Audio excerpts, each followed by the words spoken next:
And so grammatically, in the New Testament, in Romans and Corinthians and other places like that, no room here for literary myths and figurative allegories at all.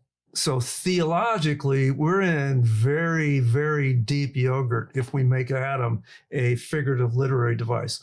That's why Adam's important, and that's why we have to spend so much energy. Matter of fact, Steve, there's probably been more books written and more lectures given about the first 3 chapters of Genesis than there has been on just about anything else in Scripture.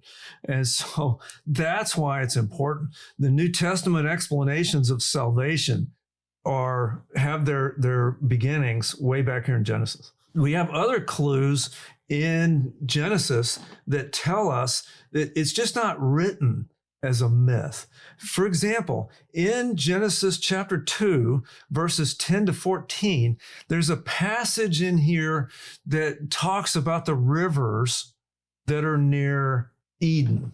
And we'll deal with that when we get to Genesis 2. But just to give a summary, in Genesis 2 talks about these rivers that are the boundaries to Eden. It tells us the names of the rivers.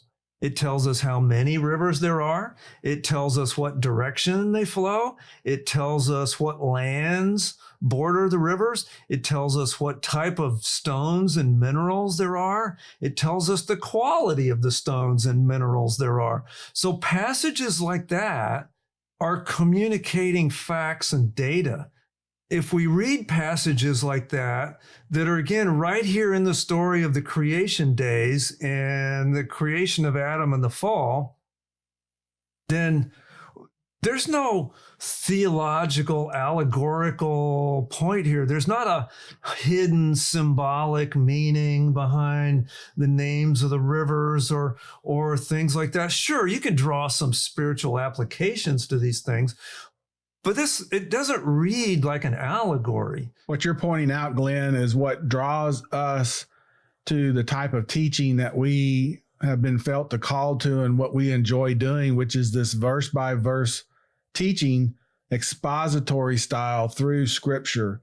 It's through this type of teaching and study that you get into just the type of things that you're talking about when you were comparing what was talked about over in the New Testament that comes back to things that are discussed in the Old Testament here at the very beginning of Genesis.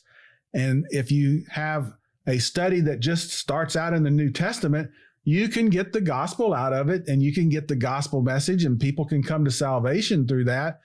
What happens many times is that the critics come in and the liberal theologians come in and they begin talking about things that are back over in the Old Testament or here in the beginning 3 chapters of Genesis, and then there's no background for the people that look only into the New Testament, and from that, they get confused, and they start wondering sometimes about their faith. It's a tactic that's used by the critics, skeptics, and also by Satan in order to draw people away.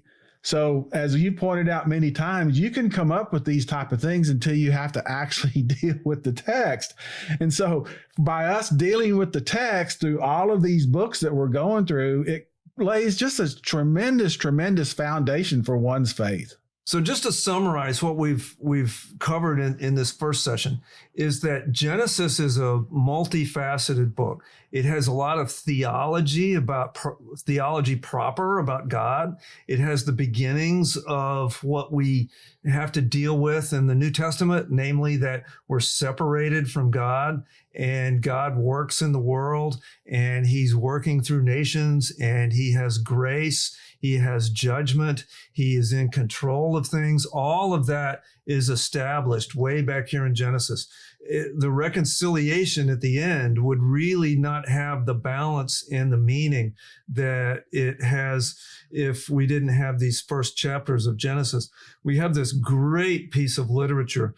And we also have some very, very important things with Adam in the sense that Adam is not presented as allegory. And if we hold that Adam is allegorical, is Jesus allegorical? If you hold that Jesus is allegorical in Romans 5, then now you're into heresy. Because why did an allegory doesn't have to die on a cross? And if Jesus was real and Jesus really reconciled us, then we had to have a real separation back here in Genesis.